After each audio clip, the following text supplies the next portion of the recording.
So not much has changed in regards to the biggest driver in 2026, but what other changes have you seen in regards to the conflict? And what changes have you seen in regards to gas prices? Has there been a different trend with power prices in May? And why does carbon impact UK power prices? It's not looking like we're going to hit our storage levels, so what needs to change? And why do gas prices stay elevated when the weather warms up? And what should businesses keep an eye on as we head into June? It's really difficult to say, but Hi Emma, I hope you're doing well, and thank you for joining me today to break down the latest shifts within the energy market. So here we are looking back at May, and it feels like not much has changed in regards to the number one driver this year, which of course is geopolitics. So my opening question to yourself is, what are we seeing in the markets in regards to this? yeah, so markets have been really driven by headline volatility again this month, largely by the number of various sort of peace proposals that have been put forward both by the US and by Iran throughout the month. So as an example, on the 6th of May, we had the US memorandum to end the war in Iran. And as a result of that, we saw prices on the front season gas drop by 12%.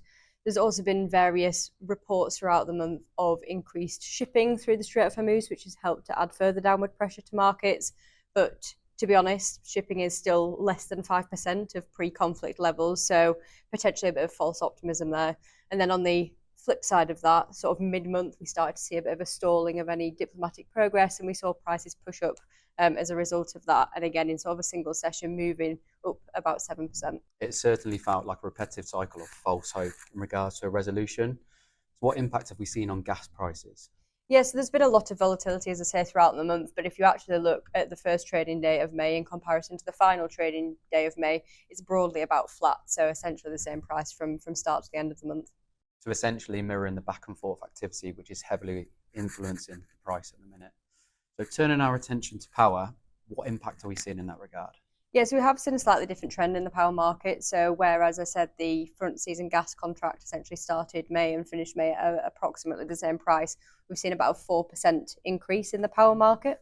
And a lot of that is sort of attributed to the increase that we've seen in the carbon price as well. I thought that you were looking at ways in which they could reduce the carbon price. So why has there been a sudden change? Yes, there has been a lot of mention of reform of the emissions trading scheme in Europe, but there were some comments from European officials mid-May that essentially that reform might not be as extensive as was initially anticipated. So essentially pushing prices up off the back of that. We've also seen in recent weeks the correlation between equity markets and the carbon price to strengthen. And with the sort of calming rhetoric that we've seen on the US-Iran conflict this month, equities have moved up, and as a result of that, carbon prices have moved up as well. So to break this down a bit more for our audience, because we don't tend to talk about carbon all that much, how does it influence price, or what is its direct link to that power price? Yeah, so essentially gas-fired power generators have to pay per tonne of CO2 that they produce. So the higher the cost of that CO2, the higher the operating cost of the power station, and therefore it drives the power price up.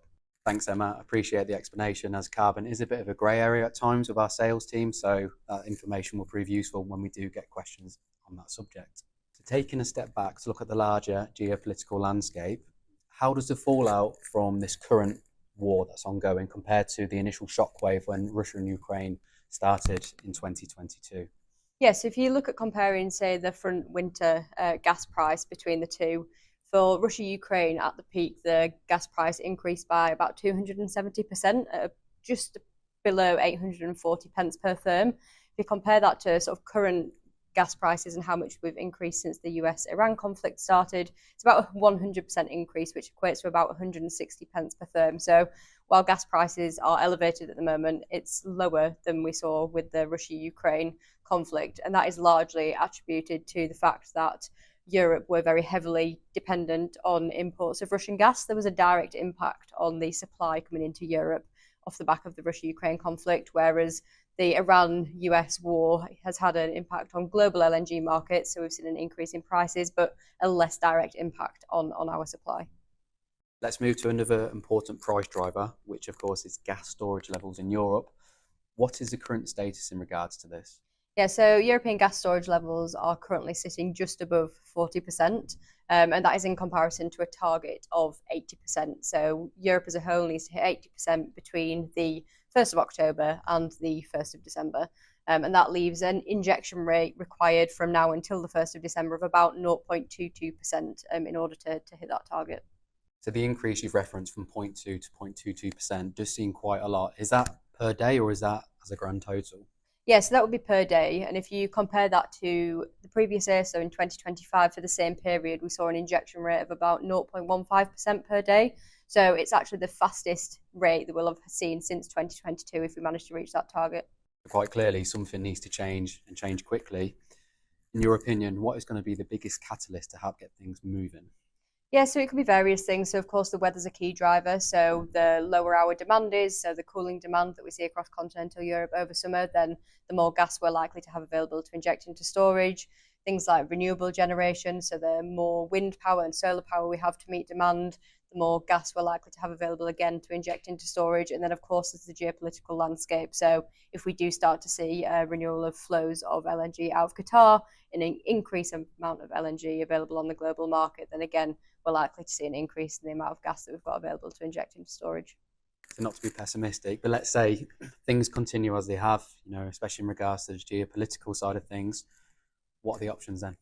Yeah, so it's possible that we could see some governmental intervention. So actually last year in January 2025, there was the proposed intervention from Trading Hub Europe, where they looked at implementing an incentive essentially for storage operators to stockpile fuel over the summer months.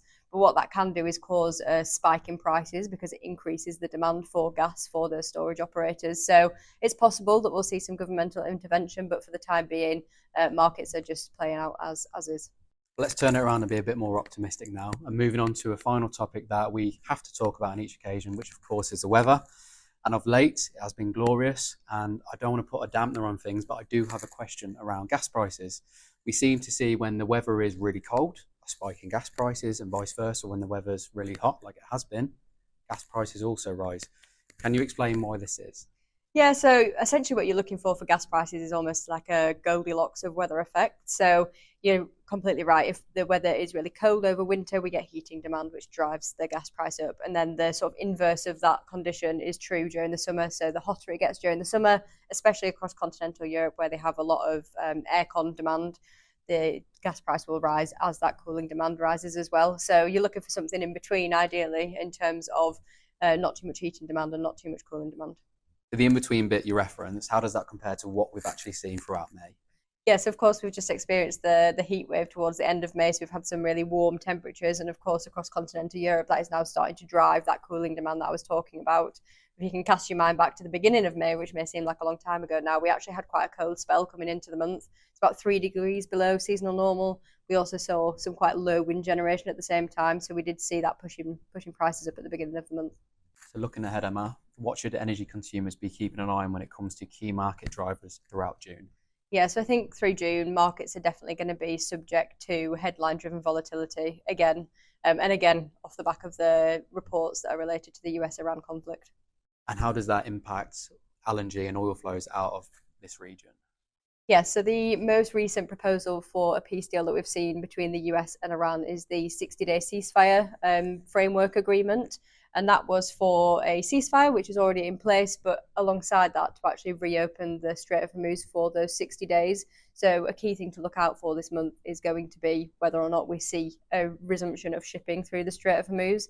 To give you a bit of a comparison of what we're seeing at the moment is sort of less than 6 ships per day transiting through the Strait of Hormuz, and that's in comparison to about 135 per day pre-conflict. So we've got a long way to go until we see shipping back to normal levels.